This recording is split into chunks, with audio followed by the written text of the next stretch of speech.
first guest is a four-time Oscar nominee starring in the acclaimed new film Nightmare Alley, which is in theaters now and also in the giant, probably the biggest movie of all time, Spider-Man No Way Home. Here's Willem Dafoe. That's what I'm talking about. That's exactly right. Hey, buddy. Hey, Jimmy. It's great to see you, buddy. Thank you so much for being on the show. Good to see you. That's a beautiful... Sure, my pleasure. It's a beautiful door behind you. Yeah, it's nice, huh? I love it, yeah. You might be the first person to Zoom from Rome on our show, so thank you for doing that. Okay. I appreciate that. Yeah, my pleasure. Yeah. Do you live in Rome? I live in Rome, and I also live in New York. I married an Italian, so I live both places. Yeah. What is your favorite pasta? Do you have a favorite pasta? You know, I like the simplest kind, spaghetti aglio olio, pepperoncino. Very simple. Fun, man. Yes, with pepperoncino. That is so good. All right, I want to come stay at your place. That would be my last meal. People ask me that question a lot. What would be your last meal? That would be it. That would be it. Wow. Is there a place that you get it from that you know? Where else? My kitchen. You're a good man. You know, you had such a great career. I was looking at some stuff on the internet, all the stuff about you, and you've been in over 100 movies. And the New York Times said that they named you one of the 25 greatest actors of the 21st century. Not too shabby. It's fantastic. Not too shabby. No, it's nice. Hometown paper. You know, it's when New York Times says something nice about you, you do pay attention. Yeah, I do. I agree. I've been on the opposite side of that. But what do you think? What do you think when you see that your name on that list and you go, well, yeah, you're like a young kid going like, I might try acting. Now you're one of the greatest actors ever. Yeah. It's encouragement. What can you say? Yeah. It just you know, things are sometimes a little uncertain. You know, being an actor and. It just gives you energy and tells you to keep on going and lets you know someone's out there watching.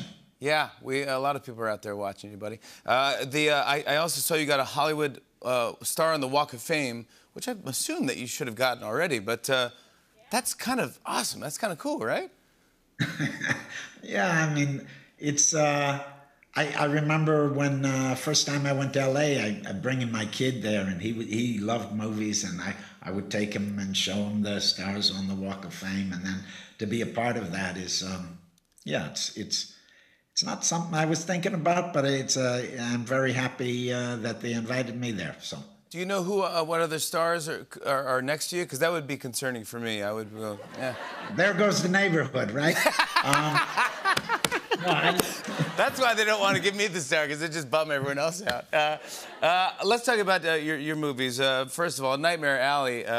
Wow, is it a great film, and just creepy is probably the best way I can put it. This is very much kind of a new noir. Yes, it is noir, yeah. Kind of a rethinking of the classic film of the same title. I play the head of a carnival. I run a geek show. Yep. Kind of a dark figure, but a fun figure to play. Pragmatic, takes care of his people, knows who he is, but maybe not, you don't want him as your neighbor. Hence the Hollywood Walk of the Hollywood star. You have your whole lot to yourself. And how's Bradley Cooper? Is he doing okay? It's our old buddy. Oh, he's a good egg. I mean, he's got a good work ethic, and he lives and breathes movies. He loves movies. Yeah, he does. They had shot half of the movie before they had to take a break for COVID. Yep. And then by the time I came in, I'm in the first half of the movie, the first part of the movie, and Guillermo and him had such a shorthand that it was really fun to work with the two of them. Most of my stuff is with Bradley. You know, we were inventing stuff. We were playing around with stuff. Sometimes that stuff doesn't make it in the movie, but you kind of feel like that informs what is in the movie and kind of sends the scenes on their way. Yeah, he came on our show once, and we started laughing, and we probably laughed for 25 minutes straight, and couldn't use any of it. But we just couldn't stop laughing. Sounds like a real fun show, Jimmy. Everyone else was bummed. Yeah, I was like, yeah. But so you do this beautiful movie. I always say beautiful because it really is just a gorgeous film. And then you do another well-shot movie, but more of a pop hit. You do Spider-Man, and it's it's already made over like $1 billion or something, and it's in theaters only though, right? Yeah, but so is Nightmare Alley right now. And there are two movies that you really want to see in theaters. Just because, for Spider-Man, the size of the effects and just the size of the story, and also for Nightmare Alley, well, they're both beautifully shot. They're movies you should see in the theater. So right now, they're both in theaters, so yeah. Run out. Go out and check them out. Wear a mask and enjoy. Yeah, that's. Yeah. Did you? Was it so secretive? Because I had no idea you were in this movie. I know you knew that you were in it, but did they like hide it? Did they have you wear you know? They did, and they did it beautifully. And first of all, I thought, you know, these movies, these Marvel movies, have such a strong fan base. People are so curious about them. Even when they're being made, people are trying to figure out what's going on.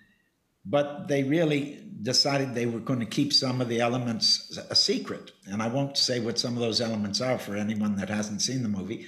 But for me, yeah, when I'd go to set, they'd put me in a black cloak and always have me in a car with dark windows. And they didn't want me hanging out any place because they didn't want anyone to know that anyone you were in to town. know I was in town making a movie.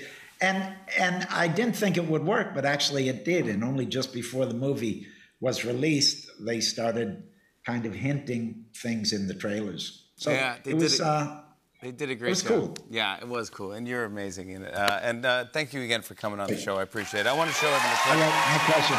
Here's Willem Dafoe in Spider-Man: No Way Home. Take a look at this. Octavius? Osborn? What happened to you? What happened to me? You're the walking corpse. What do you mean? You died, Norman, years ago. You're insane. God, I love it here. What are you talking about? He's standing right there. He's not. Dead. They both died, fighting Spider-Man. What? So cool. Willem Dafoe, everybody, Spider-Man: No Way Home and Nightmare Alley are in theaters. Go to the theaters and check them out.